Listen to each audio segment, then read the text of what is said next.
Good morning, students. Today we are doing lesson number 6 of your reader book. The name of the chapter is Sahibi, the kind king. जो आज हम lesson कर रहे हैं, हम lesson 6 कर रहे हैं और जो लेसन का नाम है वो क्या है? The kind king. ठीक है, एक किंग है सहीबी और वो क्या है? काइंड किंग है, बहुत ही दयालु किंग है, वो राजा है. ठीक है, तो let's start the chapter. Sahibi was a noble and righteous king. He was the most powerful king of his time and his powers were growing fast. Being very kind-hearted, he looked after his subjects with great sympathy. हाँ जी, तो यहाँ पर राजा का जो king है उसका description किया गया है कि वो जो राजा है बहुत ही नोबल है, राइटिस है. राइटिस है मीन्स सभी के साथ वो जस्टिस करता है.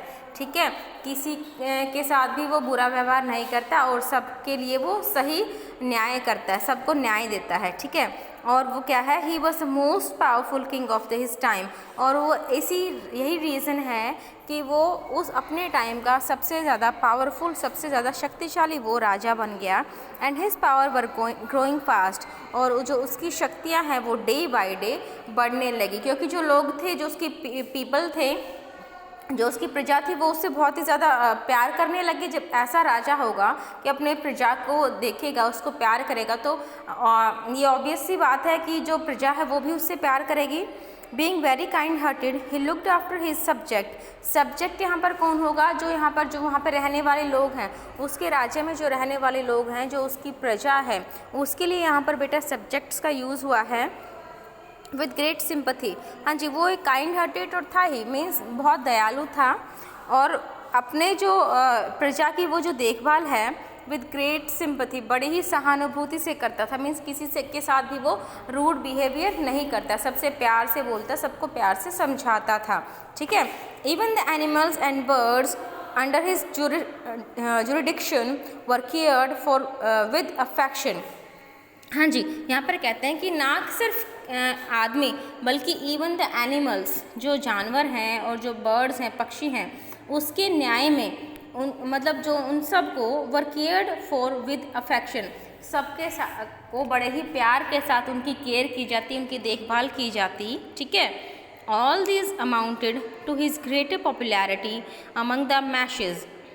मैशेज़ है जो बेटा, वो है यहाँ पर लोगों के लिए बोला है. मैशेज़ यहाँ पर बोला है लोगों के लिए, पीपल के लिए, जनता के लिए. ठीक है, जब ये सारी चीज़ें वो राजा कर रहा था कि बहुत ही काइंड हार्टेड था और सिंपथी था हर एक पर्सन के लिए, हर एक लोग पीपल के लिए वो सिंपथी रखता था. Not even for bird and animal, सिर्फ लोगों के लिए बल्कि बर्ड एंड एनिमल के लिए भी वो सेम उनको प्यार करता था. तो जब ऐसा राजा होगा तो उसकी जो पॉपुलैरिटी है, पॉपुलैरिटी मीन्स फेमस, जो उसका फेम है वो बढ़ता जाएगा डे बाय डे. तो यही रीज़न था. ऑल दिस अमाउंटेड का मतलब हुआ यहाँ पर ये परिणाम निकला कि जो उसकी पॉपुलैरिटी थी, जो उसका फेम था, ठीक है, जो वो प्रसिद्ध है, वो जनता के बीच में और ज़्यादा डे बाय डे वो प्रसिद्ध होता गया. The people practically worship there king. अब जो वो लोग थे वो अपने राजा की पूजा करने लगे. बिल्कुल करनी ही चाहिए. अगर ऐसा कोई राजा जो इतना केयरिंग है, सबको इतना प्यार करता है, तो डेफिनेटली है कि प्रजा है वो भी अपने राजा से सेम अमाउंट में प्यार करेगी. The gods began fearing him and for his ever increasing power and popularity. अब ये एक चीज़ और हुई कि जो गॉड थे, जो भगवान थे, वो भी उसकी ये जो शक्तियाँ बढ़ रही है, इंक्रीजिंग पावर, जो उसकी शक्तियाँ बढ़ रही हैं, उससे वो डरने लगे. The gods plan to belittle him.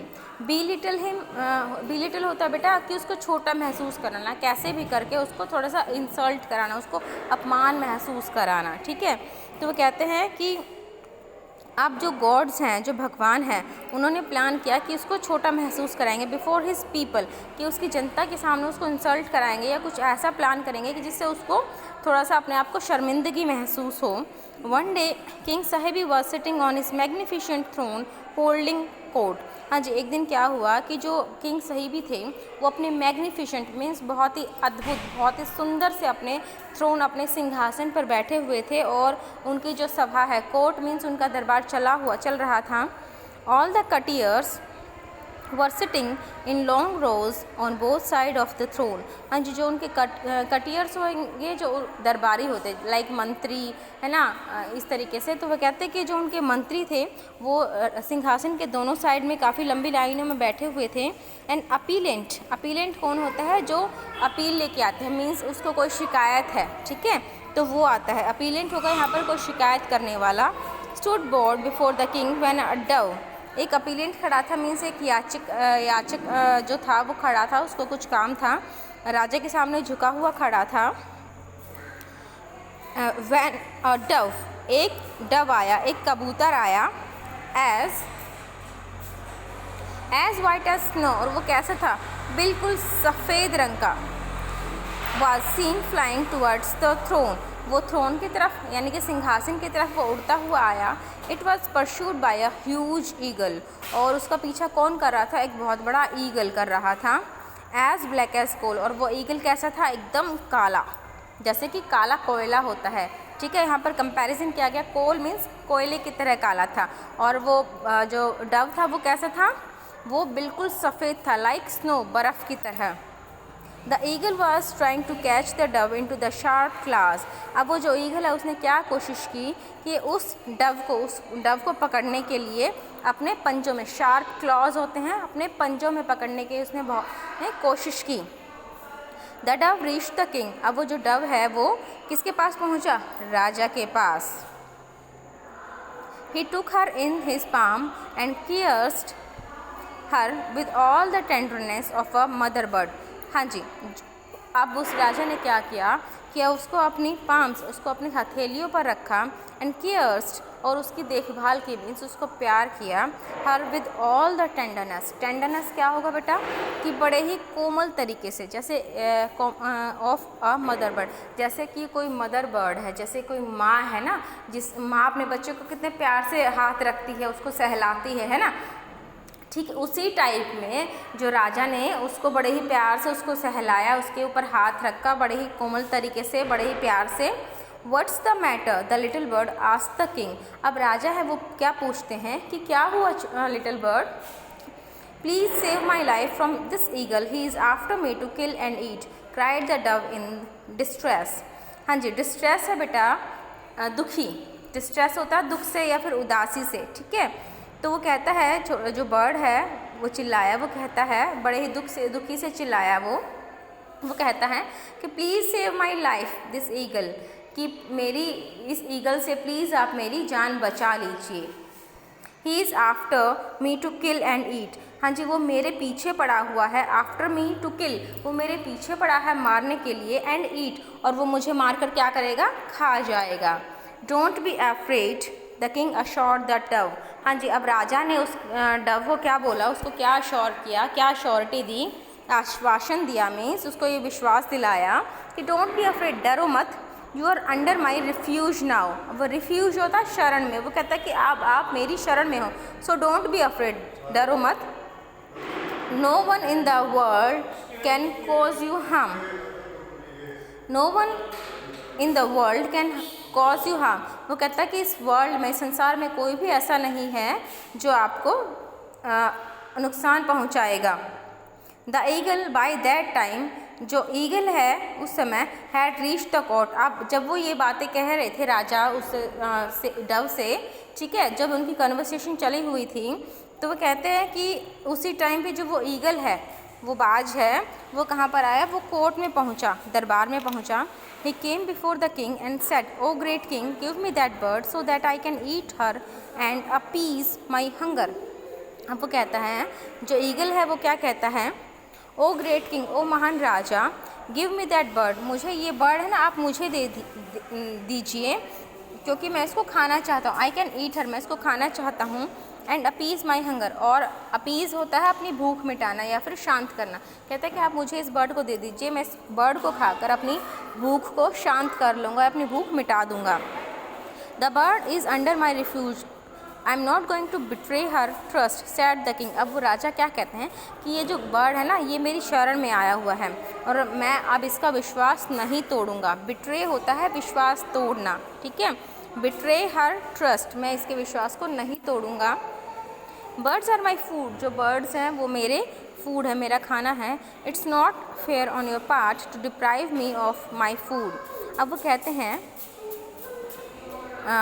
I pray you to give me my prey said the eagle. अब वो ईगल है वो क्या कहता है कि जो बर्ड्स हैं वो मेरा खाना है, ठीक है, और मैं आपसे ये प्रे का यहाँ पर PRAY, प्रे का मतलब होता है कि मैं आपसे ये प्रे करता हूँ, आपसे प्रार्थना करता हूँ कि प्लीज़ आप मुझे मेरा खाना दीजिए।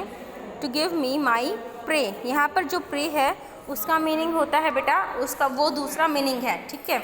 यहाँ पर जो PRAY है उसका मीनिंग है प्रार्थना, और जो PREY है उसका मतलब है शिकार, ठीक है। I am again repeating, pray PRAY means है प्रार्थना करना और PREY है शिकार करना, ठीक है। सिर्फ एक ई का वर्ड है, बल्कि प्रोनाउंसिएशन भी सही है, प्रे और प्रे, ठीक है। तो यहाँ पर आप मुझे मेरा शिकार दे दीजिए। I will arrange the food for you, मैं आपके लिए आपका I will arrange the food for you, tell me whose flesh you wish to eat except this little bird, asked the king। अब वो राजा कहते हैं कि आप इसको तो छोड़ दीजिए और आप जिसके मैं आपके लिए खाना अरेंज कर दूँगा, मैं आपके लिए खाना अरेंज कर दूँगा, बस आप मुझे ये बताओ कि whose flesh, कि आप किसका जो मांस, फ्लैश होता है बेटा मांस, तो आप किसका मांस खाना पसंद करेंगे। एक्सेप्ट दिस लिटिल, इस लिटिल बर्ड, इस छोटे से बर्ड के अलावा आप मुझे किसी का भी नाम बता दीजिए जिसका आप मांस खाना यानी कि फ्लैश खाना पसंद करेंगे। My favourite food are doves and I must get the one for food insisted the eagle. वो जो ईगल है वो इंसिस्ट करता है, मीन्स प्रार्थना करते हुए कहता है कि जो मेरा फेवरेट फूड है, मेरा मनपसंद खाना है वो तो डव्स है, ठीक है, और मुझे एक तो ज़रूर चाहिए खाने के लिए।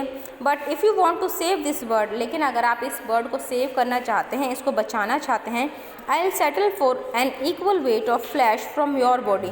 तो आप ऐसा कीजिए कि जितना इस डव का वज़न है उसके वज़न के अकॉर्डिंग, ठीक है, उसके वज़न के हिसाब से आप मुझे अपने शरीर का जो मांस है वो मुझे दे दीजिए, ठीक है। अपने मीन्स अपने शरीर के हिस्से को काटिए और जितना इसका वज़न है उतने ही वज़न का मुझे मांस खिला दीजिए।